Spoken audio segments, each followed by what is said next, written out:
The velvet box sat on the marble counter like an accusation. Choi Min-jun's hands trembled as he reached for it, already knowing what he'd find inside. The 3-carat diamond engagement ring caught the early morning Seoul sunlight streaming through the floor-to-ceiling windows, refracting tiny rainbows across the pristine white surface. Next to it, folded with deliberate care, was a handwritten note. He'd woken up alone 15 minutes ago. That wasn't unusual. Stephanie often rose before him, dancing around the kitchen to Afrobeats while making her terrible coffee that she loved and he pretended to enjoy. But this morning, the penthouse was silent. Oppressively, unnaturally silent. Stephanie. His voice echoed off the expensive minimalist decor, the modern art pieces she'd convinced him to buy, the vibrant Nigerian textile she'd hung over the leather sofa, despite his initial protests. It had grown on him. Everything about her had grown on him. No response. Min-jun had checked the bathroom first. Her toothbrush was gone. The special shea butter moisturizer she imported from Lagos, gone. The colorful head wraps she wore on lazy Sundays, gone. But when he'd opened the walk-in closet, his heart had stuttered. All her clothes remained. Every dress, every pair of shoes, every piece of jewelry he'd given her over 4 years hung or sat exactly where she'd left them. Except her passport.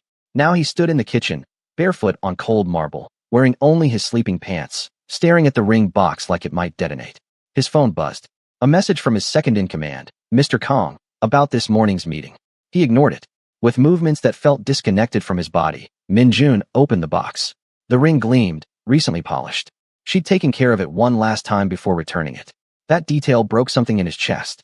He picked up the note. Her handwriting was elegant, practiced from years of expensive international schooling. The paper felt heavy, quality stock, like she'd chosen it specifically for this goodbye. Some cages are gilded. Some loves are golden. I choose to remember ours as the latter. Don't look for me. I'm finally going home. S. Min-jun read it 3 times. 4. The words didn't change. The meaning didn't soften. She was gone. If you've ever lost someone who knew all your secrets, hit that like button. And don't go anywhere. What Min-jun discovers next will change everything. Subscribe and turn on notifications because this story gets darker than you can imagine. The note slipped from his fingers, floating back to the counter. Min-jun's mind raced backward, trying to pinpoint the moment. When had she decided? Yesterday, she'd seemed fine. They'd eaten dinner together, discussed wedding venue options she'd never cared much about, but pretended to for his sake. She'd laughed at his terrible joke about the salmon being too judgmental. She'd kissed him goodnight with what he'd thought was love in her eyes. Had it all been performance? He grabbed his phone with sudden urgency, dialing her number. It rang once, then went to voicemail. Her voice, warm and accented with that unique blend of British education and Nigerian roots, asked him to leave a message. Stephanie, it's me. I found. Please call me back. Whatever's wrong, we can fix it. Just, please. He hung up, the words feeling pathetic even as he said them. Min-jun called Ji-won next. She was Stephanie's best friend, a Korean-Nigerian woman who'd introduced them 4 years ago at a university networking event. If anyone knew where Stephanie had gone, it would be Ji-won. Hello. Ji-won's voice was cautious. Where is she? A pause. Too long. Min-jun, Where is she? His voice came out harder than intended, the tone he used in board meetings when someone was lying to him. I don't know what you're talking about. Don't insult my intelligence, Ji-won. Stephanie is gone. Her toothbrush is gone, her passport is gone, but she left the ring. She left everything else. You knew about this. He could hear Ji-won breathing on the other end, calculating. Min-jun, if she left, maybe you should ask yourself why. What does that mean? It means some questions have answers you don't want to hear. Ji-won's voice cracked slightly. I'm sorry. I really am. But this was her choice. Her choice? To run away in the middle of the night without explanation? She explained. You just didn't listen when it mattered. The line went dead. Min-jun stared at his phone, Ji-won's words echoing. You just didn't listen when it mattered. When? When had Stephanie tried to tell him something, and he'd been too busy, too distracted with business to hear? He pulled up the security footage on his tablet, accessing the building's system. The feed showed the lobby, the elevator, the hallway outside their penthouse. He scrolled back through the night, watching the timestamp reverse. Midnight. 1 a.m. 2 a.m. 3. The footage glitched. A gray screen replaced the usual high-definition feed. Min-jun's jaw clenched. He scrolled further. The corruption extended from 11 p.m. to 2 a.m., exactly the window when Stephanie must have left. This wasn't an accident. Someone had deliberately erased the footage, which meant Stephanie had help. Min-jun grabbed his car keys, threw on clothes without thinking about coordination. He needed answers, and he knew exactly who could get them. 20 minutes later, he was in Gangnam, in a building his legitimate business partners didn't know he owned, climbing stairs to a reinforced door. Dae-young looked up from his wall of monitors when Min-jun burst in. The tech specialist was 35 but looked 50, aged by too many nights in front of screens doing work that existed in legal gray areas. I need you to find someone. Dae-young swiveled in his chair, reading Min Jun's expression. Who? Stephanie Wilson. She left sometime between 11 p.m. and 2 a.m. last night. Someone corrupted the building security footage. I need airport surveillance, train stations, bus terminals. Every camera in Seoul. That's a lot of footage too. I don't care how long it takes. Start now. Dae-young's fingers flew across his keyboard. Multiple screens flickered to life, showing various camera feeds throughout the city. What am I looking for specifically? A Nigerian woman, 5'7", traveling alone. She would have had minimal luggage, maybe just a carry-on. She has a British passport. The search took 43 minutes. Min Jun spent them pacing Dae-young's cramped office, smoking cigarettes he'd quit 2 years ago because Stephanie hated the smell. Each minute felt like an hour. Each cigarette tasted like failure. Got her. Min Jun crossed the room in 3 strides. On the screen, grainy airport footage showed Stephanie walking through Incheon International Airport. The timestamp read 12:47 a.m. She wore a simple black jacket, jeans, sunglasses despite the late hour. She carried one small suitcase and a leather bag slung over her shoulder. Even in the poor quality footage, Min Jun could see the determination in her stride. This wasn't a woman running. This was a woman walking toward something. She booked a flight to Lagos, Dae-young said, pulling up the flight manifest. Nigerian Airways, departed at 2:35 a.m. She's already in the air. Will land in about 11 hours. Min Jun felt the ground shift beneath him. Lagos, Nigeria. Home. The word from her note suddenly carried weight he hadn't fully processed. She wasn't hiding in Seoul, wasn't staying with Jawon or holed up in some hotel waiting for him to find her and apologize. She'd left the country. Left him. Gone back to a life that existed before he'd become her entire world. Or had he been fooling himself about that too? Book me on the next flight to Lagos, Min Jun said. Boss, are you sure that's? Book. The flight. Dae-young hesitated, then nodded. His fingers moved across the keyboard again. There's a Korean Air flight departing at 6 p.m. I can have you on it. Min Jun checked his watch. 9:23 a.m. He had less than 9 hours. Do it. And Dae-young? Find out everything you can about what Stephanie did in the last 3 months. Phone records, credit card statements, internet history. Everything. That's going to take. I don't care what it takes. As Min Jun left the building, his phone rang. Mr. Kong. He'd missed the morning meeting. Not now, he answered. We have a problem with the Lagos shipment, Kong said. The local suppliers are getting suspicious. We need to move up the timeline. Lagos. The word felt like a punch. What timeline? The acquisition. We discussed this last week. The pharmaceutical distribution network. If we don't move now, someone else will. Min Jun's mind struggled to shift gears from Stephanie to business. The Lagos operation. Right. They've been planning it for months. A hostile takeover of local Nigerian pharmaceutical suppliers, replacing them with their own distribution network. Profitable. Ruthless. The kind of business that had made him wealthy and powerful, and exactly the kind of man Stephanie had fallen in love with. Or had she? Boss? Are you there? Continue as planned, Min Jun heard himself say. I'll be in Lagos tonight anyway. I can oversee it personally. You're going to Lagos? What? Personal business. He hung up before Kong could ask more questions. The drive back to the penthouse was a blur. Min Jun couldn't stop thinking about the footage of Stephanie walking through the airport. She'd looked so certain, so free. When had he last seen her look that free around him? Back in the penthouse, he stood in the doorway of their bedroom.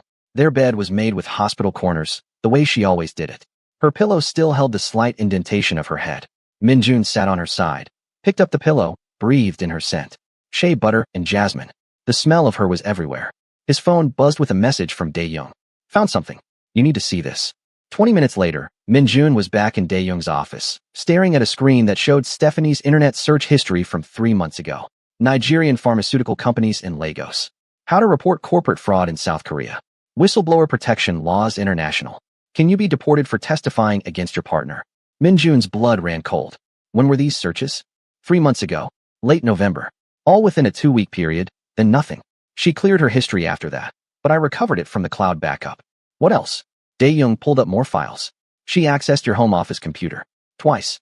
Once on November 18th, once on November 24th. Both times when you were at the office. She was in there for approximately 45 minutes each time. Min Jun's home office, where he kept files he didn't keep at his legitimate business headquarters. Files about operations that existed in the shadows. Files about Lagos. Show me the security footage from those dates. Dae-young pulled up the internal penthouse security cameras. The timestamp showed November 18th, 2:17 p.m. Stephanie entered Min Jun's office, looking over her shoulder like she was afraid of being caught. She sat at his desk, typed in his password. How did she know his password? And began photographing documents with her phone. Minjun watched his fiancée become a spy in real time. She was methodical, careful, photographing page after page of the Lagos operation plans, supplier lists, financial projections, names of local Nigerian business owners they planned to eliminate from the market. One name made her pause. She stared at it for a long moment, her hand trembling as she held the phone. Adeyemi Olabisi. Lagos Pharmaceutical Distribution, Do you know that name? Dae-young asked. No, but Stephanie clearly did. Her face on the screen showed something Minjun had never seen before. Not just fear. Horror. Personal horror.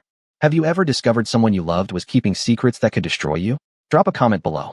And if you want to see how deep this betrayal goes, smash that subscribe button right now. The footage continued.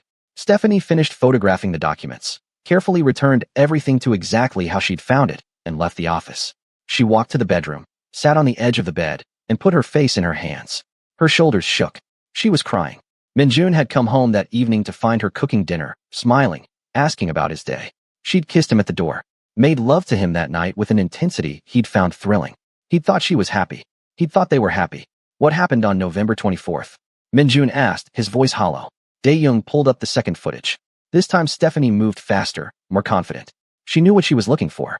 She went straight to a specific file drawer, pulled out a folder marked Lagos Acquisition, Confidential, and photographed every page. This folder contained the worst of it. The plans to sabotage local suppliers. The bribes to government officials. The threats made to business owners who wouldn't sell. When she finished, she stood in the middle of his office for a long moment, just breathing. Then she did something unexpected. She opened her phone, scrolled through the photos she'd just taken, and her finger hovered over the send button. Minjun could see the email draft on her screen, addressed to the Seoul Metropolitan Police. She didn't send it. Instead, she deleted the draft and put her phone away. She had you, Dae-young said quietly. She had evidence that could have put you away for 20 years. Why didn't she send it? That was the question, wasn't it? Minjun stared at the frozen image of Stephanie in his office, her hand on her phone, her face torn with indecision. Pull up her phone records from that week, Minjun said. Dae-young did. The records showed multiple calls to G1, each lasting over an hour. One call to an international number in Lagos. Who's the Lagos number? Looking it up now. Dae-young ran it through his databases. Registered to an Olabisi household in Ikoyi, Lagos. Residential address. Olabisi. The same surname as the pharmaceutical distributor from the file Stephanie had photographed. The one whose name had made her pause. Minjun's mind raced, connecting dots he didn't want to connect. Find out everything about Adeyemi Olabisi. Family, business connections, everything. While Dae-young worked, Minjun pulled up the folder on his own phone. Adeyemi Olabisi, 63, owner of one of Lagos's largest independent pharmaceutical distributors. His company supplied medications to hospitals and clinics throughout Nigeria. He was in their way. The plan had been to drive him out of business through aggressive undercutting and supply chain manipulation. Nothing illegal, just ruthlessly efficient capitalism. The kind of business Minjun had built his empire on. Got it, Dae-young said. Adeyemi Olabisi has 3 children. 2 sons in the import-export business, and 1 daughter. Chioma Olabisi. She attended university in Seoul 6 years ago. Seoul National University. International Business Program. The pieces clicked into place with sickening clarity. What's Chioma's connection to Stephanie? Minjun asked, though he already knew. Dae-young pulled up social media profiles. There it was. Photos of Stephanie and Chioma together at university, arms around each other, laughing. Tag locations showed years of friendship. Coffee shops. Study sessions. Graduation photos. A post from Stephanie 4 years ago. My soul sister. Couldn't have survived this city without you. Minjun's hands clenched into fists. Stephanie hadn't just discovered his Lagos operation by accident. She discovered he was planning to destroy her best friend's father's business. Minjun stood and walked to the window of Dae-young's office, looking out at the Seoul skyline. The city glittered in the morning sun, beautiful and cold. How had he not known? For years together, and he'd never heard Stephanie mention Chioma. Never heard about a friend whose father ran a pharmaceutical business in Lagos. Had she hidden it deliberately, or had he simply never asked? He thought back to 4 years ago, to the night they'd met. G1 had invited him to a university networking event for international business students. He'd gone as a favor to her, expecting to be bored. Instead, he'd found Stephanie standing in front of a presentation screen, talking about emerging African markets with a confidence and intelligence that had captivated the entire room. After her presentation, he'd approached her at the wine table. You made pharmaceuticals sound exciting. That's a rare talent. She'd laughed, bright and genuine. That's because they are exciting. Do you know how many people die in developing countries from preventable diseases because they can't access affordable medications? The pharmaceutical distribution system could save millions of lives if it wasn't controlled by corporations more interested in profit margins than human lives. He should have heard the warning in those words. Should have understood that she cared about things like ethics and human lives and justice. But he'd been charmed by her passion, attracted to her fire. He'd asked her to dinner. She'd said yes. Boss. Dae-young's voice pulled him back to the present. There's more. Min-jun turned. Show me. Dae-young pulled up email records, recovered from Stephanie's deleted files. Emails between Stephanie and Chioma, starting 3 months ago. The first email was from Chioma. Steph, I don't know what to do. Someone is targeting my father's business. Competitors are undercutting our prices by 40%. Our suppliers are being threatened. 2 of our warehouse managers quit last week without explanation. My father is losing everything he built. He won't say it, but I think he's scared. Stephanie's response. Have you gone to the police? Chioma. And tell them what? That we're being outcompete? This is business, they say. Nothing illegal about it. But Steph, it's coordinated. Someone powerful is behind this. Someone who wants us gone. The next email was from 2 weeks later. Stephanie had found the files in Min-jun's office by then. Her message was short. I found something. Can't talk about it in writing. Call me. After that, the email thread went silent. But the phone records showed daily calls between them, some lasting hours. Min-jun felt sick. He'd been planning to destroy the father of Stephanie's best friend, and she'd discovered it. She'd seen the documents, seen the names, understood exactly what he was doing. And she'd realized that the man she loved, the man she'd agreed to marry, was a monster. When did I propose? Min-jun asked suddenly. Dae-young checked. 6 months ago, July 14th, before she'd found the files, before she'd known what he really was. She'd said yes to a version of him that didn't exist anymore, or maybe had never existed at all. Pull up everything from the last 3 months, Min-jun said. I want to see what she did after she found out. The digital trail painted a picture of Stephanie's disintegration. Her search history showed increasingly desperate queries. Can you love someone and hate what they do? How to leave someone dangerous safely? Signs of being in an abusive relationship. That last one made Min-jun's chest tighten. He'd never touched her in anger, never raised his voice. But abuse wasn't just physical, was it? Her text messages with G1 were more revealing. Stephanie, I can't stay with him. Not after what I know. G1, then leave. Stephanie, it's not that simple. I love him. The him I thought I knew. G1, that version doesn't exist, Steph. It never did. Stephanie, what if I'm wrong? What if there's an explanation? G1, you saw the documents. You know what he's planning to do to Chioma's family. What explanation would make that okay? The messages continued over weeks. Stephanie wavering, hoping, trying to find a way to make it work. She'd even drafted a message to Min-jun several times, trying to confront him, but never sent any of them. One draft read, Min-jun, I need to talk to you about your Legos business dealings. I found documents in your office. I know what you're planning. Please tell me there's something I don't understand. Please tell me you're not really going to destroy innocent people's lives for profit. She deleted it. Another draft. I can't marry you. I'm sorry. I thought I knew who you were, but I was wrong. Or maybe you were wrong. Either way, this can't work. Deleted. The final draft, written 2 weeks ago. I love you. I hate that I still love you. But love isn't enough, is it? Not when staying means becoming complicit in everything you do. Not when looking at you means seeing Chioma's father losing everything. Not when saying, I do means saying, I don't care who gets hurt as long as I'm comfortable. I'm sorry. I have to go. Also deleted. She'd never sent any of them. Never confronted him. Instead, she'd made her plan in silence, waiting for the right moment to disappear. There's one more thing, Dae-young said carefully. From 2 nights ago, Min-jun braced himself. The audio file was from the penthouse's ambient security system, a feature Min-jun had installed for protection that now exposed him. 2 nights ago, he'd been in his office on a phone call with Mr. Kong, discussing the Lagos operation. He thought Stephanie was in the bedroom watching Netflix with her headphones on. She wasn't. The audio played. His own voice, cold and businesslike. I don't care about Olabisai's family situation. His daughter's medical school tuition isn't my problem. We move forward as planned. If he won't sell voluntarily, we make it impossible for him to stay in business. Cut off his supply lines, bribe his employees, whatever it takes. I want him bankrupt by March. Kang's response. What if he goes to the authorities? Min-jun's laugh on the recording was harsh. With what evidence? We've done nothing illegal. We're just better at business than he is. That's capitalism, Kong. The strong survive. Kong. His daughter called our office yesterday, begging us to stop. She was crying. Then she should have told her father to take our buyout offer when he had the chance. Not my problem. There was a sound on the recording. A sharp intake of breath. Stephanie, listening from the hallway. Min-jun heard his own footsteps on the recording, walking to the office door. His voice, "Stephanie? I thought you were in bed." Her voice, tight and controlled. "I was thirsty. Just getting water. Everything okay?" "Fine. I'm fine." The sound of her footsteps retreating. The bedroom door closing. If you've ever heard someone you love say something that made you realize you never really knew them, this next part will hit hard. Hit like and subscribe. You need to see what Stephanie does next. Minjun closed his eyes. She'd heard everything. Heard him dismiss Chioma's tears, her father's livelihood, the destruction of her friend's family as not my problem. And she pretended everything was fine. Had come to bed that night and let him hold her, knowing she was already planning to leave.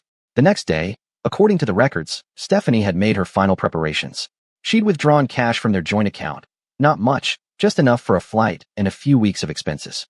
She'd transferred her important documents to a cloud drive. She'd written the goodbye note and polished the engagement ring. And then, yesterday, their last day together, she'd acted perfectly normal. They'd discussed wedding venues.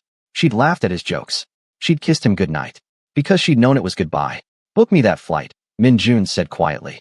"And cancel all my meetings for the next week." "Boss, are you sure you want to go to Lagos?" If she wanted to be found, she wouldn't have. "I'm not going to find her," Minjun interrupted. "I'm going because I need to see it. Need to see what I almost destroyed." What he had destroyed. His relationship with the only woman he'd ever loved. Because he'd been so focused on profit margins and market domination that he'd forgotten there were real people on the other side of his business decisions. People like Adeyemi Olabisi, who'd built his business over decades. People like Chioma, who was watching her father's life's work crumble. People like Stephanie, who'd fallen in love with a version of him that maybe had never really existed. Minjun spent the rest of the day in the penthouse, moving through rooms like a ghost. Everything reminded him of her. The kitchen where she'd danced while cooking. The living room where they'd argued about his taste in art. The bedroom where she'd held him after his mother's funeral, the only person who'd seen him cry. He opened her closet, ran his hands over the dresses she'd left behind. Designer labels, expensive fabrics, all gifts from him. She'd left them all. Taken nothing but her passport, her toothbrush, and whatever clothes she'd been wearing. In the back of the closet, behind a row of shoes, Minjun found a shoebox. Inside were photographs. Him and Stephanie at various points over 4 years. Their first date at a traditional Korean restaurant. Her face scrunched up adorably as she tried kimchi for the first time. A trip to Jeju Island where they'd hiked and laughed and made love in a beachside hotel. His mother's funeral, Stephanie in a black dress, holding his hand. His proposal 6 months ago, her tearful yes, the ring sliding onto her finger. She'd looked so happy in that moment. At the bottom of the shoebox was an envelope he'd never seen before. His name written on the front in her handwriting, but different from the goodbye note. This was older, the ink slightly faded. Minjun opened it with shaking hands. Inside was a letter, dated 8 months ago, before his proposal. "My love, I'm writing this at 3 a.m. because I can't sleep. You're next to me, breathing softly, and I'm watching you and feeling so much it scares me. I don't think you know how completely I love you. How you've become the axis my world spins on. Today you told me about your childhood, about your mother raising you alone after your father left, about the poverty and hunger and shame, about promising her you'd never be poor again, never be powerless again.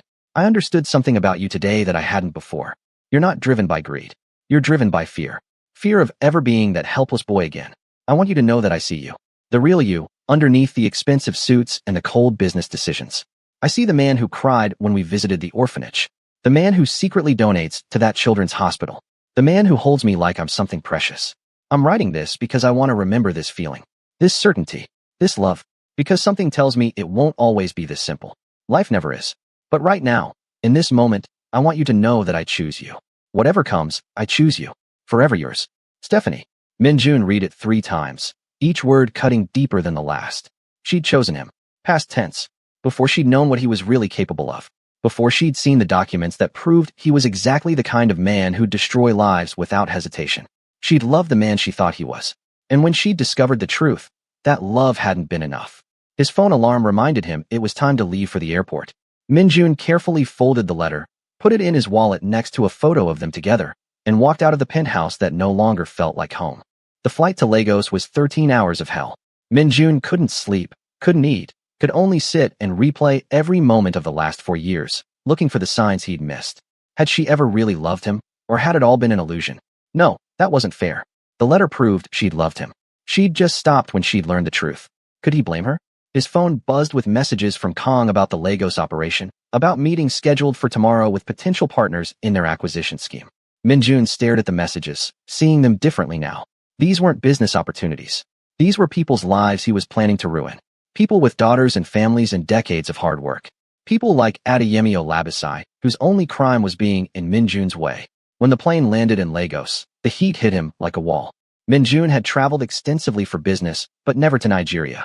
The Murtala Mohammed International Airport was chaos, crowds and noise and vibrant energy that was completely foreign to Seoul's orderly efficiency.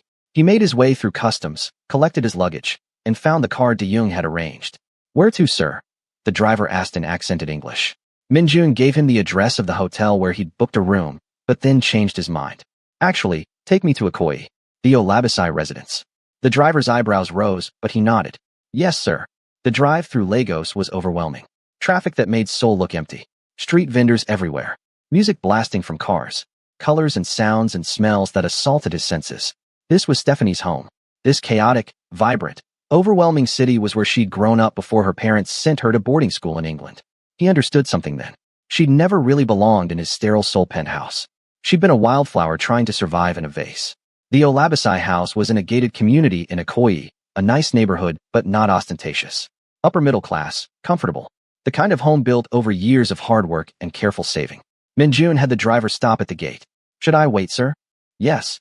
Minjun didn't know what he was doing here, but he needed to see it. Needed to see what he'd almost destroyed. Through the gate, he could see a white two-story house with a well-maintained garden. A car was parked in the driveway, an older model but clean and cared for. This was the home of a man who took pride in what he'd built. A man whose business Minjun had planned to systematically destroy because it was profitable to do so. The front door opened, and a young woman came out. Even from a distance, Minjun recognized her from the social media photos. Chioma Olabisi, Stephanie's friend. She was carrying a briefcase, dressed professionally, probably heading to work. Her face was drawn, tired. The stress of watching her father's business collapse was written in every line of her body. This was what his business decisions looked like in human form. Not numbers on a spreadsheet. Not market share percentages. A exhausted young woman carrying the weight of her family's crisis on her shoulders. Minjun felt sick. Have you ever realized too late that your actions hurt someone innocent? Comment below. And don't miss what happens when Minjun makes a choice that changes everything. Subscribe now. "Sir." The driver was watching him in the rearview mirror. "Everything okay?" "Take me to the hotel," Minjun said quietly. The hotel was luxury, international chain, the kind of place that could have been anywhere in the world. Minjun checked in, went to his room, and stood at the window looking out at Lagos. Somewhere in this massive city was Stephanie, starting over, building a life that didn't include him.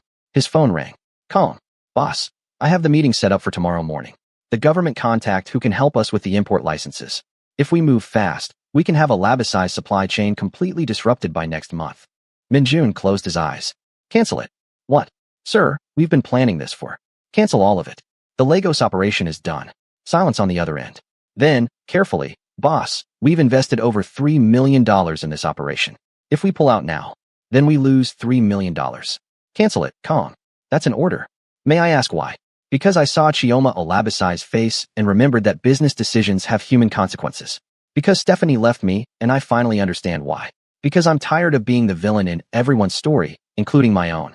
Because it's the right thing to do," Minjun said. Another long silence. "I don't understand." "You don't have to.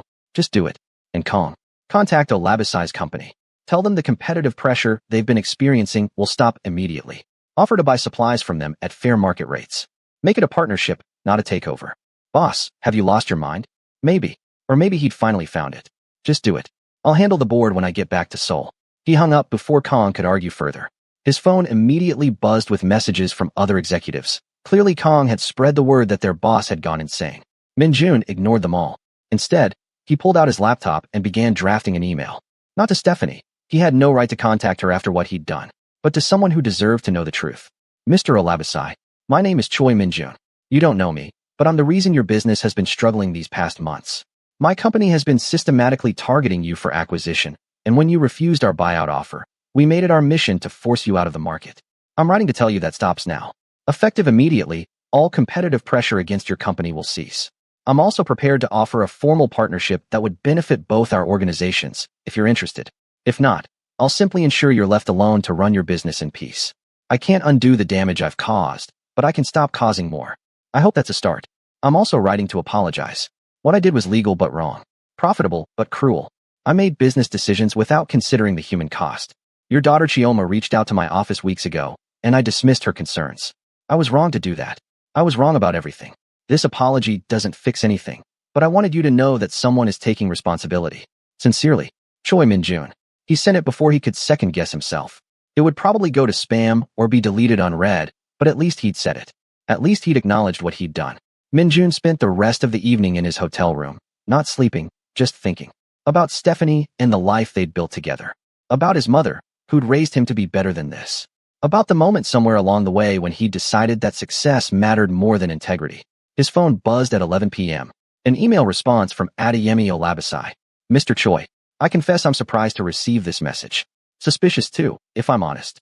In my experience, men like you don't have sudden changes of heart without ulterior motives. But my daughter tells me I should give people the benefit of the doubt. So I will. I'm not interested in a partnership with your organization.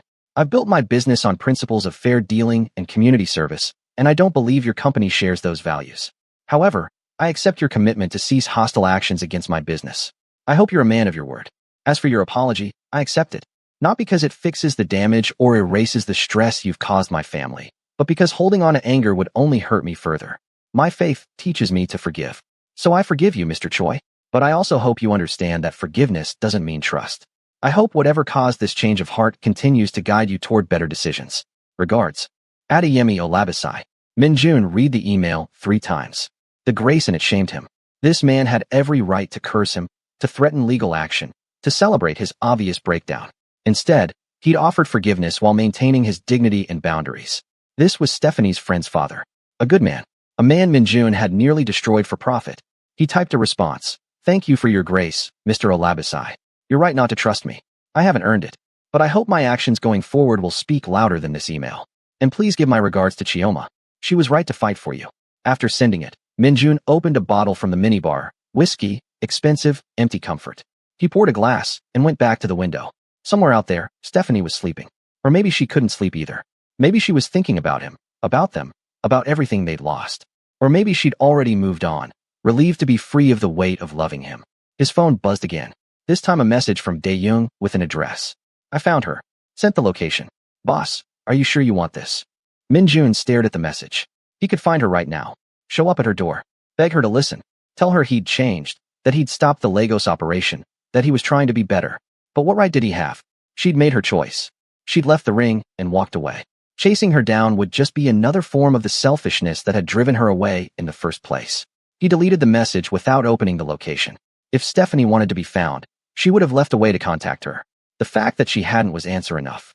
Min-jun spent 3 days in Lagos doing nothing but thinking. He walked through the markets, overwhelmed by the sounds and smells and energy. He visited the pharmaceutical district where Olabisi's company was headquartered, saw the employees coming and going, people whose jobs he'd almost eliminated. He sat in cafes and watched families, couples, children playing. Life happening all around him while his own felt suspended. On the 4th morning, his phone rang. An unknown local number. Mr. Choi. A woman's voice, professional but cautious. Yes. This is Chioma Olabisi. My father forwarded me your email. I'd like to meet with you. Min-jun's heart jumped. Ah yes. Of course. When and where? There's a cafe in Victoria Island. Terra Culture. Do you know it? I'll find it. 1 hour. She hung up before he could respond. Min-jun showered and dressed carefully, his hands shaking as he knotted his tie. This was Stephanie's best friend. The woman who'd watched her fall apart over the last 3 months. The woman whose family he'd nearly destroyed. What could he possibly say to her?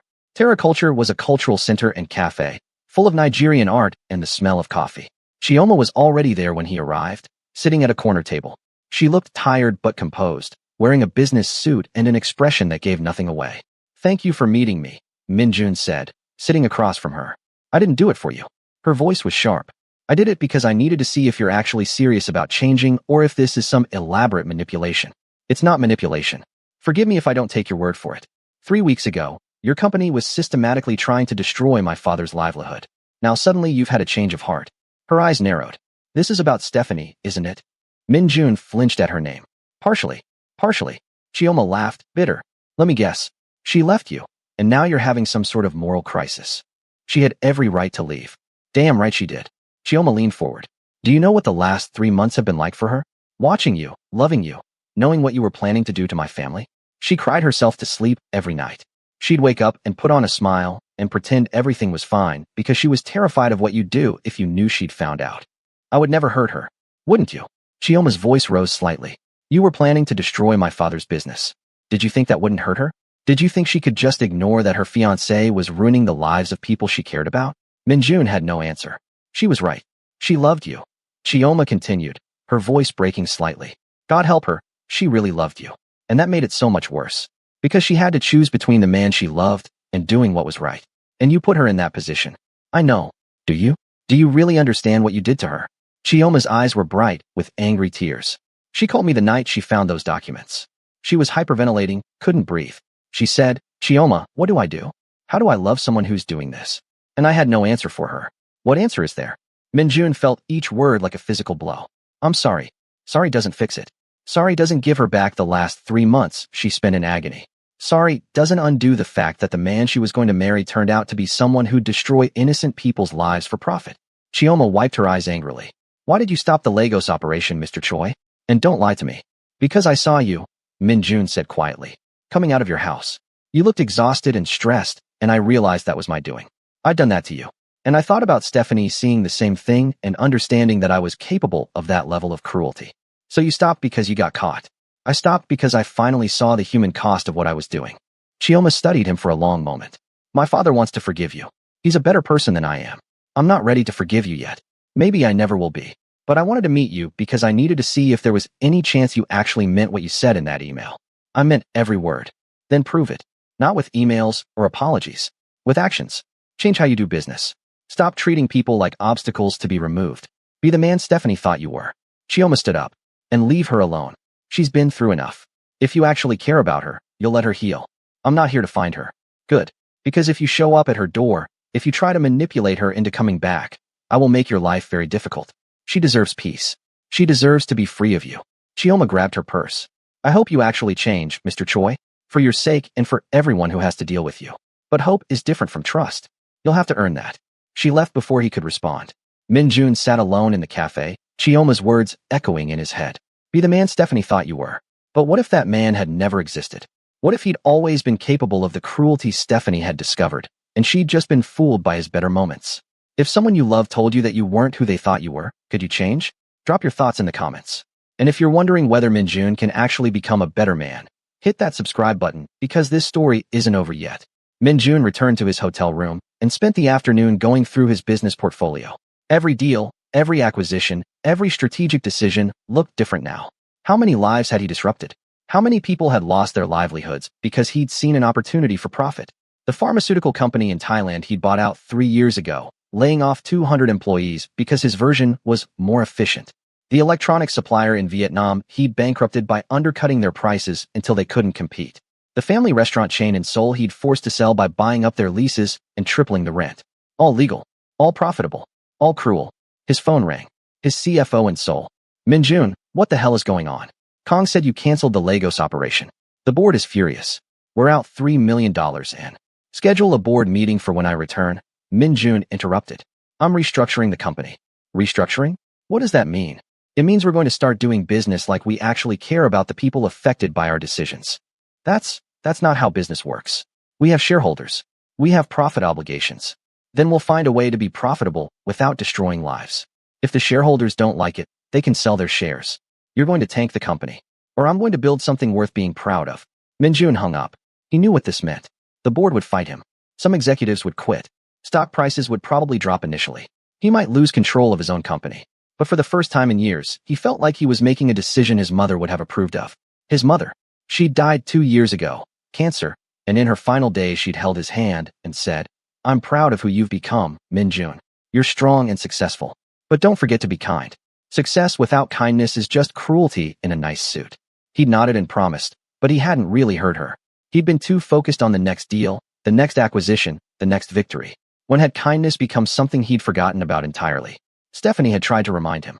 All those times she'd encouraged him to donate to charities, to consider the impact of his business decisions, to think about more than just profit. He'd humored her, made the donations she suggested, but he hadn't really changed. He'd just gotten better at hiding what he was doing from her.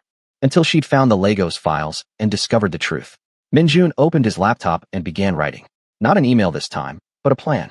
A real restructuring plan for his company that prioritized ethical business practices, fair wages for suppliers, compensation for communities affected by their operations, environmental sustainability.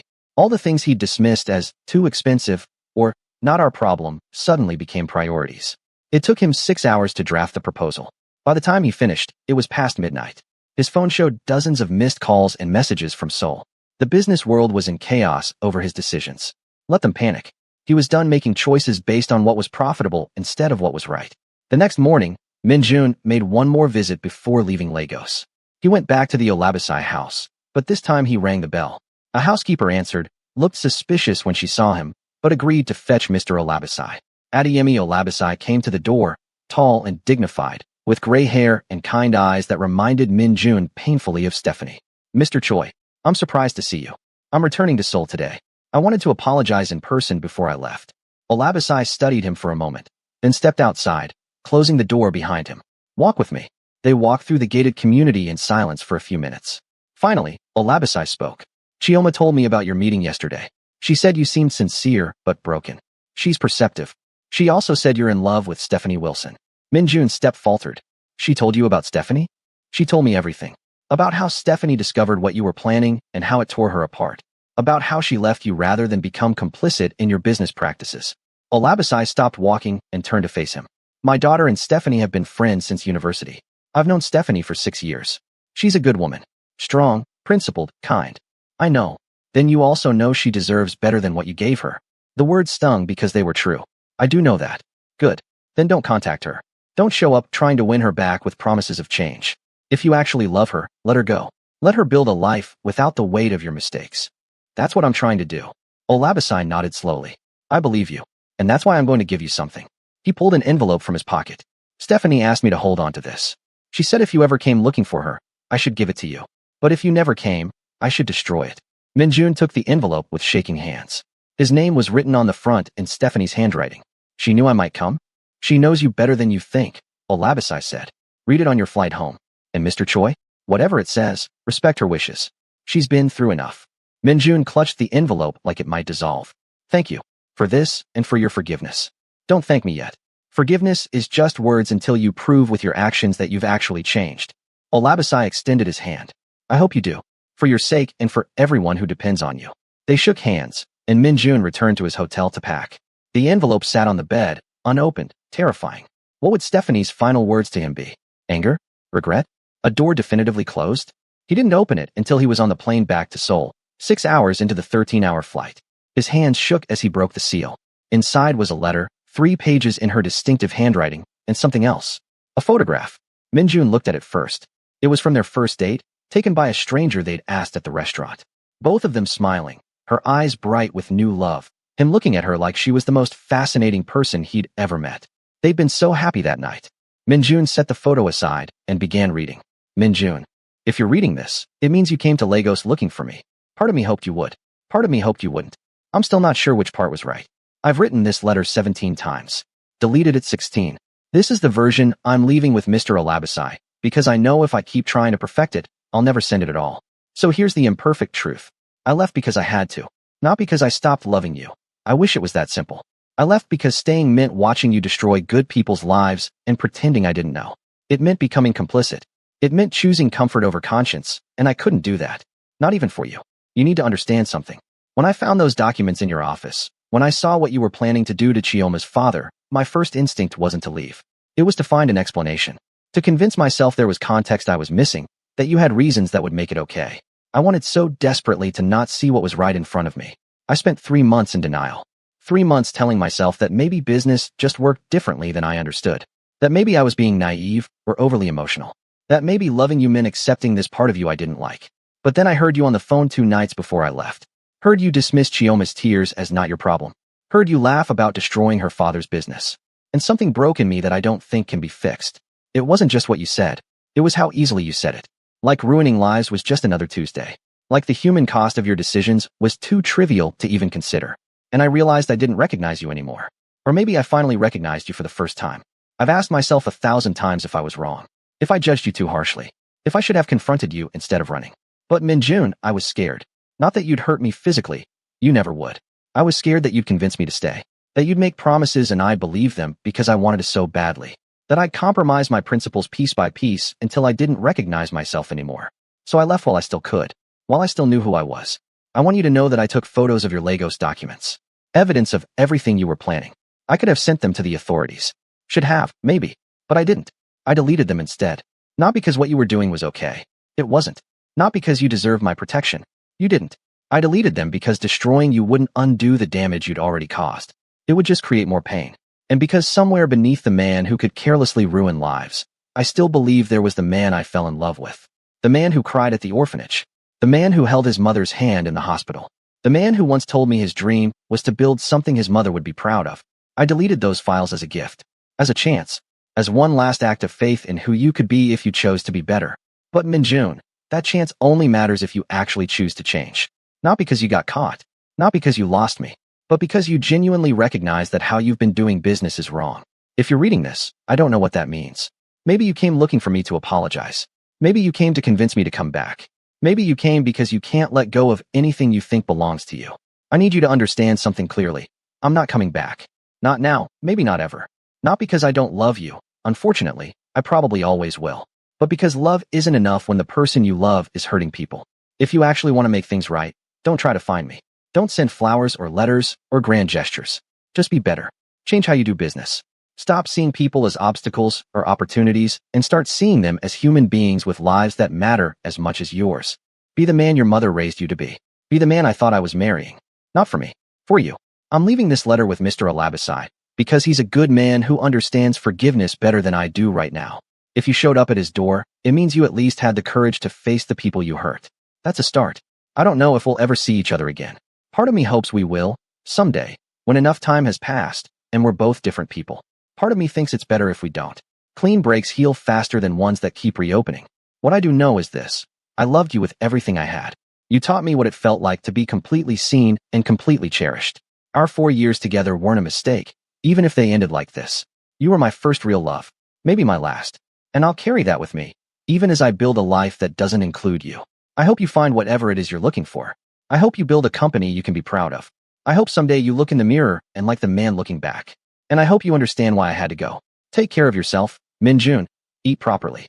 Stop working 18-hour days. Find someone who makes you laugh. Be happy. Just be happy without me. Forever changed by knowing you. Stephanie. P.S. There's one more thing I need you to know. In my nightstand drawer, back in the penthouse, there's a manila envelope. I almost took it with me, but decided you should have it instead. It's every photo I ever took of documents in your office, printed and dated. Consider it insurance. I trust that you'll do the right thing with your business.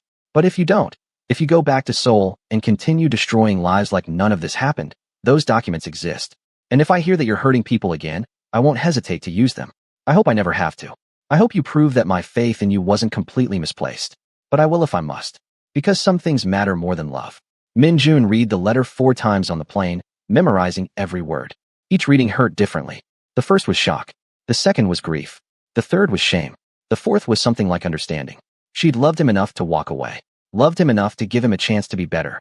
Loved him enough to leave evidence of his crimes, but trust him not to force her to use it. That was a kind of love he didn't deserve, but desperately wanted to earn. The photo from their first date sat next to the letter. He studied their faces, trying to remember what he'd been thinking that night. He'd been charmed by her intelligence, attracted to her beauty, intrigued by her passion. But he'd also been calculating, hadn't he? Thinking about how having a smart, beautiful, well-connected woman on his arm would look. How she could help him expand into African markets. When had he stopped calculating and actually fallen in love? He couldn't pinpoint the exact moment. It had happened gradually, like dawn breaking. One day he'd realized he was thinking about her happiness more than his own convenience. That her opinion mattered more than his board's. That losing her would break something fundamental in him. And now he had lost her. Not to death or distance or some external force, but to his own choices.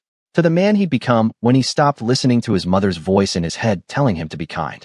Have you ever had to choose between loving someone and being true to yourself? Let us know in the comments.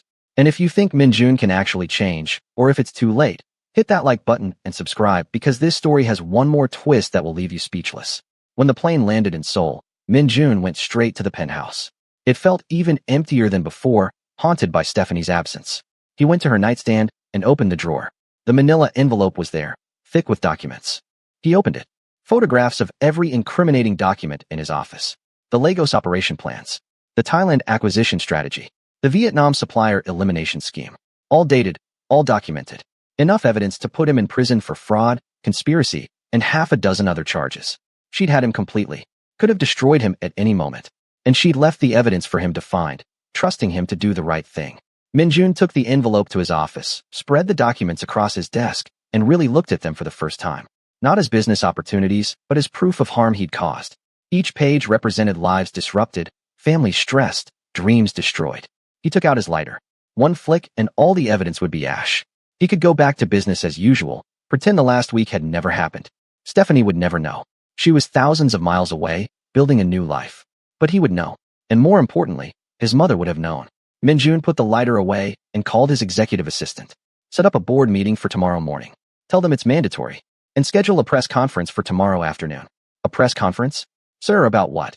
About the future of this company. He spent the rest of the night preparing his presentation. Not about profit projections or market expansion. About accountability and change. By dawn, he had a 40-page proposal for restructuring the entire company around ethical business practices. The board meeting was predictably hostile. You want us to voluntarily reduce our profit margins? The CFO looked at him like he'd suggested burning money. Minjun, are you having some kind of breakdown? I'm having a breakthrough. There's a difference. This is insane, another board member said. We have fiduciary responsibilities to our shareholders. We also have moral responsibilities to the communities we operate in. Minjun pulled up a slide showing the Olabisai family. This is Adeyemi Olabisai and his daughter Chioma. 3 weeks ago, we were systematically destroying his pharmaceutical business in Lagos. Not because he'd done anything wrong. Not because we needed to. Just because it was profitable. That's business, someone muttered. That's cruelty disguised as business, Minjun corrected. And I'm done with it. This company is going to change. We're going to compensate everyone we've harmed through aggressive business practices. We're going to establish fair trade relationships instead of exploitative ones. We're going to build something we can actually be proud of. And if we don't agree, the CFO asked, then you can vote me out as CEO. But you should know that I'm prepared to go public with everything we've done. Every hostile takeover, every eliminated competitor, every life we've disrupted for profit. The press conference this afternoon will either announce our new direction or expose our old one. Your choice. The room went silent. Minjun had just threatened to destroy his own company rather than continue running it unethically. It was corporate suicide. It was also the first truly honest thing he'd done in years. You're bluffing, someone said. Minjun pulled out Stephanie's manila envelope and dropped it on the conference table. These are documents proving various illegal and unethical business practices. I'm giving you all a choice. We change together, or I burn this company down, and we all face the consequences of what we've built. The board members stared at the envelope like it was a bomb. The CFO reached for it, but Minjun pulled it back. That's not for you to see unless you force my hand. What I need to know right now is whether you're willing to be part of the solution or if you're going to fight to protect the problem. This is extortion, one of the board members said. No, this is accountability. Extortion would be if I was asking for something I didn't deserve. I'm asking you to help me fix what we've broken. The chairman of the board, an older man named Park who'd known Minjun's mother, cleared his throat.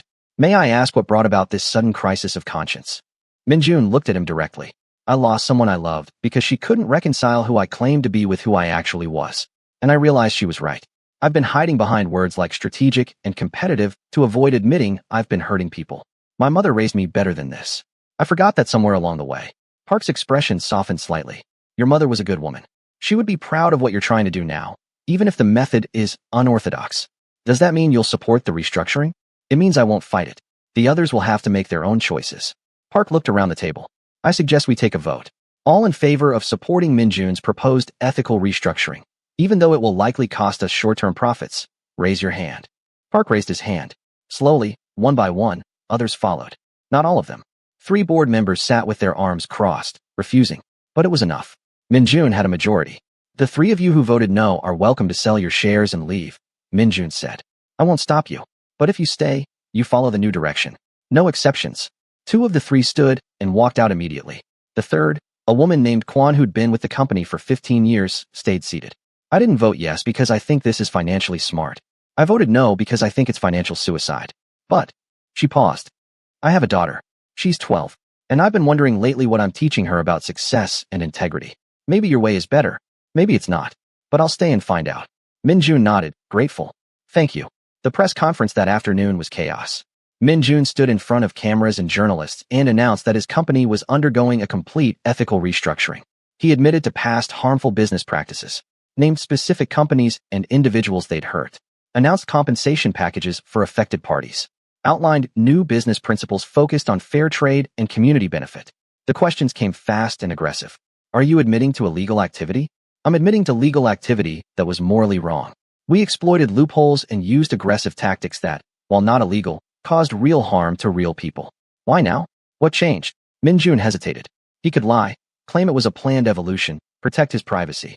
But Stephanie's letter had been brutally honest with him. He owed the world the same honesty. I was engaged to be married. My fiancée discovered what my company was doing and left me because she couldn't reconcile loving me with what I was becoming. She was right to leave, and her leaving forced me to look at myself honestly for the first time in years. I didn't like what I saw. Where is your fiancée now? That's not relevant. She's moved on. This isn't about winning her back. This is about becoming someone worthy of the faith she had in me. Will this restructuring bankrupt your company? Maybe. But I'd rather run an ethical company on the verge of bankruptcy than a profitable company built on harm. The next few weeks were brutal. The stock price dropped 40%. Major investors pulled out. Several key executives resigned. The business press called him everything from delusional to narcissistic to having a messiah complex. His company was hemorrhaging money and credibility. But something else happened too. Smaller ethical investment firms started buying shares. Companies with strong social responsibility records reached out about partnerships. Consumers who'd boycotted his company's products started buying again. It wasn't enough to offset the losses, not yet, but it was something. And Minjun found he could sleep at night. 2 months after returning from Lagos, he received an email from Adeyemi Olabisi. The subject line read, "An unexpected development. Mr. Choi, I've been following the news about your company's restructuring with interest, and, I'll admit, some skepticism. It's easy to make promises. It's harder to keep them when they're expensive, but you seem to be keeping them. I've spoken with several companies in Asia and Africa that your organization has reached out to with compensation and partnership offers. They all reported that your representatives were genuine and fair. I'm writing because I've reconsidered your partnership proposal. I'm now willing to discuss a fair trade arrangement between our companies, if you're still interested. Not because I fully trust you yet, that will take time, but because you seem to be taking steps in the right direction. Also, Stephanie asked me to tell you something. She said, and I quote, tell him I'm proud of him. Tell him it's still not enough for me to come back, but I'm proud of him anyway. I hope that brings you some measure of peace. Regards, Adeyemi Olabisi." Minjun read the message 3 times, focusing on Stephanie's words. I'm proud of him. Not I forgive him or I love him or I want him back. Just proud. It was such a small thing, but it felt like oxygen after months of suffocating. She was watching, even from thousands of miles away, building her new life. She was watching to see if he'd actually change. And she was proud. It wasn't enough, would never be enough to fill the Stephanie-shaped hole in his life. But it was something. Minjun threw himself into the work. He personally oversaw compensation negotiations with every company and individual his organization had harmed. He established new supplier relationships based on fair prices rather than exploitation. He created an independent ethics board with the power to veto any business decision that violated the company's new principles. It was exhausting. It was expensive. It was the most meaningful work he'd ever done. 4 months after Stephanie left, Minjun was in his office late at night reviewing quarterly reports when his phone rang. G1. Hello. He was surprised. G1 hadn't spoken to him since Stephanie left. I'm calling because Stephanie asked me to check on you, G1 said without preamble. She wanted to know if you were okay. Minjun's heart jumped. She did. Don't read too much into it. She still cares about your well-being. That doesn't mean she wants to be with you. I know. How is she? That's not why I'm calling. But since you asked, she's doing well. She's working with an NGO in Lagos that supports small businesses. She's happy, Minjun. Or at least, she's healing. Good. That's good. A pause. Then G1 said, more gently, I've been following what you're doing with your company. The restructuring. The compensations. I didn't think you'd actually go through with it. I promised her I'd change. You didn't promise her anything. She left without giving you the chance. I promised myself, then. Same thing. Another pause. She saved you, you know, by leaving. She saved you from becoming someone completely irredeemable. I know. Do you? Do you understand that walking away from you was the hardest thing she's ever done? That she cried for weeks? That even now, months later, she still loves you and hates herself for it. Minjun closed his eyes. G1, why are you telling me this? Because you deserve to know that your change matters. Not just for your business or your reputation. It matters because somewhere in Lagos, Stephanie checks the news about your company every morning. She reads every article about your restructuring. She's watching to see if the man she loved actually existed or if she imagined him. What should I do? Nothing. Keep changing. Keep being better. And maybe someday, If you become the man she believed you could be, she'll reach out. Or maybe she won't. Maybe the change is its own reward. That's very philosophical. That's very realistic.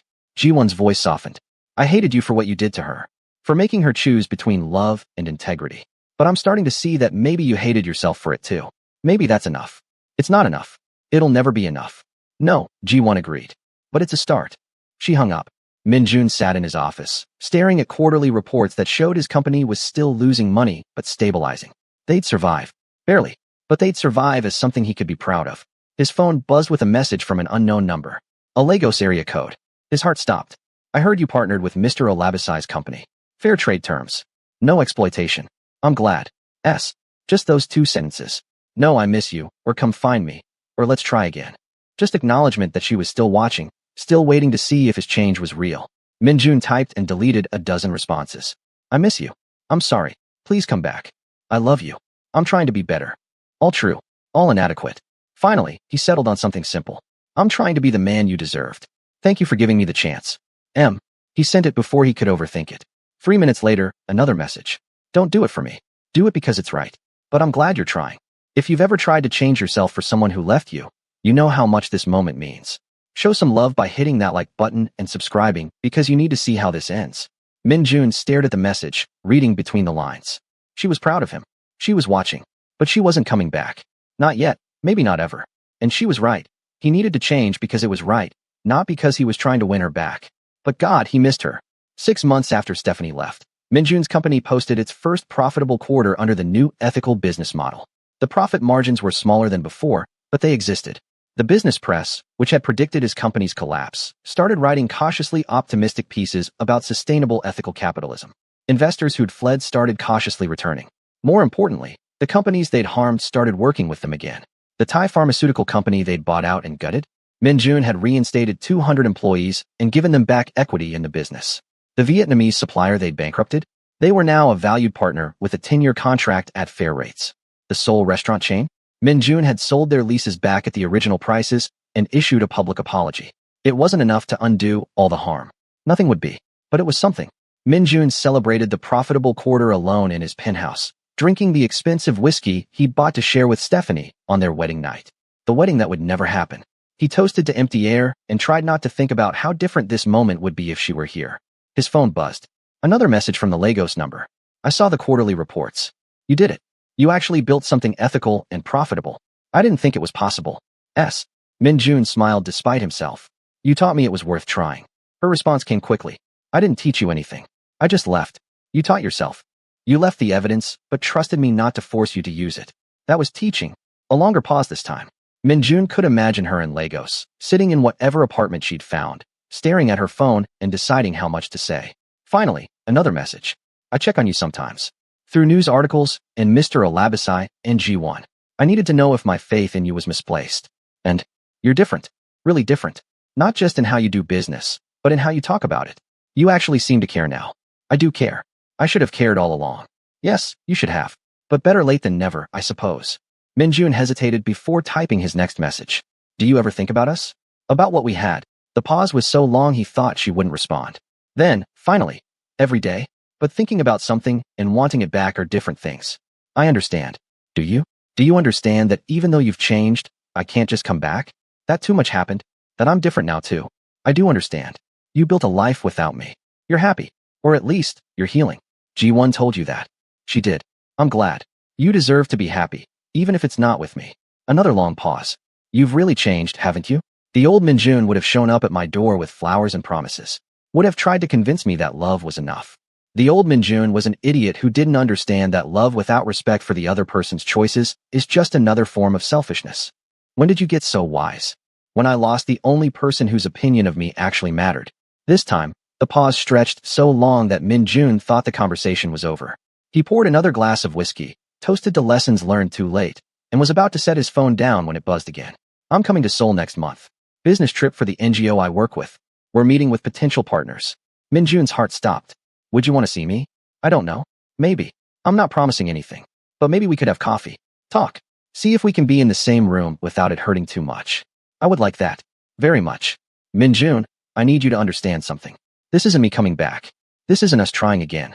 This is just coffee between two people who used to know each other. I understand. Thank you for even considering it. Don't thank me yet. It might be a terrible idea. Or it might give us both some closure. Maybe. We'll see. I'll message you when I'm in Seoul. Good night, Min-jun. Good night, Stephanie. Min-jun sat in his empty penthouse, holding his phone, replaying the conversation. She was coming to Seoul. He'd see her again. It wasn't a reunion, wasn't a second chance, was probably just a chance to say goodbye properly. But it was something. The next month moved in slow motion. Min-jun continued the work of rebuilding his company, but his mind kept drifting to the upcoming meeting. What would he say to her? Would she look different? Would she look at him with the same love she used to? Or would her eyes be cold with the knowledge of what he'd been? He prepared obsessively, had his apartment professionally cleaned, bought new clothes, rehearsed conversations in his head, then realized all of that was the old Min-jun behavior, trying to control and impress rather than simply being honest. So he stopped preparing. He'd just be himself, the new himself, the one trying every day to be better. If that wasn't enough for Stephanie, nothing would be. The message came on a Tuesday afternoon. I'm in Seoul. Are you free tomorrow at 2 p.m.? There's a cafe in Insadong. Suyin Sambang. Do you know it? Min-jun knew it. It was a traditional tea house, the kind of place Stephanie had always loved, and he'd always found too slow and quiet. He'd gone there 3 times in the past 6 months, drinking tea alone and thinking about her. I know it. I'll be there. Min-jun, please don't make this harder than it needs to be. No grand gestures. No speeches about how you've changed. Just coffee and conversation. Okay, I promise. Just coffee and conversation. He didn't sleep that night. By morning, he talked himself into and out of going a dozen times. What if seeing her broke something in him that had finally started healing? What if she looked at him with pity or disgust? What if the woman he loved was completely gone, replaced by someone who barely remembered why she'd loved him? But he promised. So at 1:45 p.m., Min-jun walked into Suyin Sambang and found a quiet corner table. He ordered tea he didn't want and waited, watching the door like his life depended on it. At 2:03 p.m., Stephanie walked in. She looked different. Her hair was shorter, cut into a sleek bob that framed her face. She wore traditional Nigerian attire, a vibrant Ankara print dress that she never would have worn in Seoul before. She looked confident, grounded, free in a way she never had when she lived with him. She was beautiful. Still beautiful. Always beautiful. Their eyes met across the cafe. For a moment, neither of them moved. Then Stephanie walked over, her expression carefully neutral. Hi, she said. Hi. Min-jun stood, awkwardly unsure if he should hug her, shake her hand, or just sit back down. She made the decision for him, sliding into the seat across from him without any physical contact. You look well, she said. So do you. The dress is beautiful. Thank you. I'm embracing my heritage more these days. Turns out I spent a lot of years trying to fit into a Korean aesthetic that was never really me. She ordered tea from the server, her Korean still perfect, but now accented slightly differently, like she'd been speaking English and Igbo more than Korean lately. They sat in awkward silence for a moment. Min-jun didn't know where to start. There was so much to say and no safe way to say any of it. Stephanie broke the silence. I read about your company's partnership with the Kenyan Coffee Cooperative. Fair trade terms, profit sharing with the farmers. That was good. Thank you. It's been a learning process. I can imagine. She paused, studying him. You look tired. Running an ethical company is harder than running an exploitative one. Turns out caring about people is time-consuming. A small smile flickered across her face. Is this your way of complaining that being a good person is inconvenient? No. It's my way of saying I understand now why you were so frustrated with me. I thought you were being naive about business. You were just being decent. There's a difference. The smile faded. Min-jun, I didn't come here for an apology. You've already apologized. Through your actions, through your changes. I saw it all. Then why did you come? Stephanie looked down at her tea. Closure, I think. I needed to see you and confirm that leaving was the right choice. That the man I was mourning doesn't exist anymore, if he ever did. The words stung, but they were fair. And, now that you see me, I don't know yet. She met his eyes. You seem different. Sincere. But I've been fooled by sincere before. I'm not trying to fool you. I'm just trying to be honest. That's new for you. Min-jun winced, but didn't argue. You're right. I spent 4 years curating a version of myself I thought you'd love instead of just being honest about who I was. That was unfair to both of us. If you've ever sat across from someone you lost and wished you could turn back time, you know how heavy this moment is. Drop a comment if you're team second chance or team move on. And subscribe because you won't believe what Stephanie says next. Stephanie sipped her tea, considering. Ji-won told me about your board meeting. About how you threatened to destroy your own company rather than continue running it unethically. I couldn't keep doing what I was doing. Not after understanding what it cost. What did it cost, Min-jun? Really? He thought about how to answer honestly. Everything that mattered. My integrity. My mother's pride. You. But mostly, it cost me myself. I became someone I didn't recognize and convinced myself it was necessary. It wasn't. It was just easier than being good. Stephanie was quiet for a long moment. I brought something for you. She reached into her bag and pulled out a small box. Open it. Inside was the engagement ring. The one she'd left on his counter 6 months ago. Minjun's breath caught. I don't want it back, Stephanie said quickly. I'm giving it to you so you can do whatever you want with it. Sell it. Keep it. Throw it in the Han River. But I don't want to hold on to it anymore. It represents a version of us that doesn't exist. Minjun took the ring, the weight of it heavy in his palm. I proposed to you because I loved you. That part was real. I know. But you also proposed because you liked how I looked on your arm at business dinners. Because I could help you expand into African markets. Because I fit into your life plan. That's not, he stopped. It was partially true. You're right. I loved you, but I also saw you as an asset. I'm sorry. I'm not telling you this to hurt you. I'm telling you because I need you to understand why I can't just come back, because you've changed. The foundation of what we built was flawed. You can't renovate a house built on sand. Minjun nodded slowly. So this really is goodbye. I think it has to be. Stephanie's voice cracked slightly. I loved you, Minjun. God, I loved you so much it scared me. But love without trust is just anxiety. And I don't know if I'll ever trust you again. I understand. Do you? Do you understand that even though you've changed, even though I'm proud of you, it doesn't erase what happened? You were planning to destroy my best friend's father's livelihood, and you didn't think twice about it. I thought about it all the time afterward. But not before. Not when it mattered. Stephanie wiped her eyes. I'm sorry. I didn't come here to cry or make you feel worse. I just needed to see you one more time and know that leaving was right. Was it? Right. She looked at him for a long moment. Yes. For both of us. I needed to remember who I was without you. And you needed to figure out who you wanted to be. I want to be someone worthy of you. Then be that person. Not for me, but for yourself. Build a life you're proud of. Fall in love with someone who doesn't have to teach you how to be decent. Be happy, Minjun. She stood up. I have to go. My meeting starts in 30 minutes. Minjun stood too. Stephanie, wait. Can I ask you something? She paused. Okay. Do you regret it? Us. Any of it? She considered the question carefully. I regret how it ended. I regret what you did. But I don't regret loving you. You taught me what I wanted and what I wouldn't accept. That's worth something. Will I ever see you again? I don't know. Maybe someday, when enough time has passed. When we're both completely different people living completely different lives. Maybe then we can be friends. She smiled sadly. But not now. Now it still hurts too much. She turned to leave, then stopped and turned back. Minjun, thank you. For what? For actually changing. For proving that my faith in you wasn't completely wasted. For becoming someone your mother would be proud of. She paused. I mean that. She would be proud of you now. And then she was gone, walking out of the cafe and out of his life for the second time. Minjun sat back down, the engagement ring in his hand, and let himself cry for the first time since she'd left. Not dramatic sobs, just quiet tears for everything they'd been and everything they'd never be. The server came by. Sir, are you all right? I will be, Minjun said, and surprisingly, he meant it. He sat there for another hour, drinking cold tea and thinking. Stephanie was right. They couldn't go back. The foundation had been flawed. But maybe that was okay. Maybe some things weren't meant to be fixed, just learned from. Minjun paid the bill, left the cafe, and walked through Insadong. The neighborhood was full of life and color and people living their ordinary, extraordinary lives. He thought about his mother, about what she'd want for him. She'd want him to be good, to build something meaningful, to find happiness that didn't come at someone else's expense. She'd be proud of him now. Stephanie had said so. That had to be enough. 6 months later, Minjun's company posted its 4th consecutive profitable quarter under ethical business practices. The business press stopped calling him crazy and started calling him visionary. Other companies began adopting similar models. He was invited to speak at conferences about sustainable capitalism and ethical business leadership. He said yes to some, no to most. The attention wasn't the point. The work was the point. On the 1-year anniversary of the day Stephanie left, Minjun received a package. Inside was a photo from their first date, the same one from her letter, and a note card. I heard you spoke at the Social Enterprise Conference. Someone sent me your speech. You talked about how real success is measured not by what you accumulate, but by what you contribute. Your mother would have loved that. I won't say I've forgiven you. Forgiveness is complicated.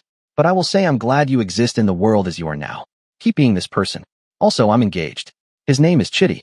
He's a doctor, works with Medicines Sans Frontieres. He's kind and honest, and makes me laugh. I wanted you to hear it from me first. Be well, Minjun. Build a good life. S. Minjun read the note 3 times. It hurt, but not as much as he'd expected. There was relief mixed with the pain. Stephanie was happy, truly happy, with someone who'd never had to learn how to be kind, who'd been that way all along. She deserved that. He framed the photo from their first date and put it on his office desk, not as a shrine to what he'd lost, but as a reminder of what mattered. That young woman in the photo had seen something in him worth loving. Maybe it had taken losing her to actually become that person. If this story moved you, hit that like button and subscribe. Sometimes love means letting go. Sometimes change comes too late. But sometimes, just sometimes, losing everything teaches us what really matters. Drop a comment telling us what you think. Did Min-jun deserve a second chance? Or was Stephanie right to walk away? Thanks for watching, and we'll see you in the next story. Min-jun picked up his phone and typed a message he'd never sent. Congratulations. I hope he gives you everything I couldn't. Thank you for making me better, even though it cost you everything. Be happy, Stephanie. That's all I want now. He deleted it and put his phone away. Some messages didn't need to be sent to be true. Instead, he opened his laptop and reviewed the proposal for a new initiative, a mentorship program for young entrepreneurs in developing countries, teaching them how to build successful businesses without compromising their ethics. It was ambitious and expensive and exactly what his mother would have wanted. Outside his office window, Seoul glittered in the evening light. Somewhere across the world, Stephanie was planning her wedding, building her life, probably not thinking about him at all. And that was okay. Min-jun wasn't the man she'd fallen in love with. He wasn't the man she'd left either. He was someone new, built from the wreckage of both those versions. Someone who understood that success meant nothing if it came at the cost of your soul. Someone his mother would be proud of. Someone he could finally stand to see in the mirror. He picked up the framed photo from his desk one last time, studying their young, hopeful faces. Thank you, he whispered to the Stephanie in the picture. For everything. Then he set it down, turned off his office lights, and went home to his empty penthouse that no longer felt like a cage. Just a place he lived while he built something worth building. Some loves teach you who you are. Some teach you who you need to become. Stephanie had taught him both. And that, Min-jun finally understood, was the greatest gift she could have given him. Even if it meant giving her up forever. If you made it this far, you're part of our story family. Hit that subscribe button and turn on notifications so you never miss our next emotional journey. What should our next story be about? Drop your suggestions in the comments. And remember, sometimes the greatest love stories are the ones that teach us to love ourselves enough to change. See you next time.